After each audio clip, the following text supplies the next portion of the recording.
ஒரு மழைக்கால மாலை ஒரு பெரிய மரத்தடியில் ஒரு மனிதன் அமர்ந்திருந்தான். அவன் வாழ்க்கையில் பல தோல்விகளை சந்தித்து மனம் தளர்ந்து போயிருந்தான். என்னால் ஒன்றும் முடியாது, எல்லாம் வீண் என்று தனக்குத்தானே புலம்பிக் கொண்டிருந்தான். அப்போது அவன் கண்ணில் பட்டது ஒரு சின்ன எறும்பு. அது ஒரு பெரிய ரொட்டி துண்டை அல்லது சர்க்கரை துகளை இழுத்து கொண்டு சென்று கொண்டிருந்தது.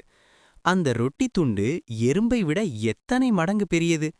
ஆனாலும் எறும்பு சோர்வடையாமல் நிறுத்தாமல் இழுத்து கொண்டே இருந்தது. திடீரென ஒரு கல் தடப்பு வந்தது.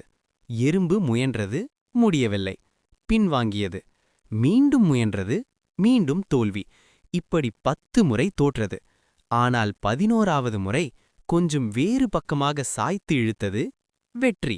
ரொட்டி துண்டு கல் தடுப்பை தாண்டிவிட்டது. அந்த மனிதன் அதை பார்த்து அதிர்ந்து போனான். எறும்பு தோற்றாலும் விடாமல் முயன்றது.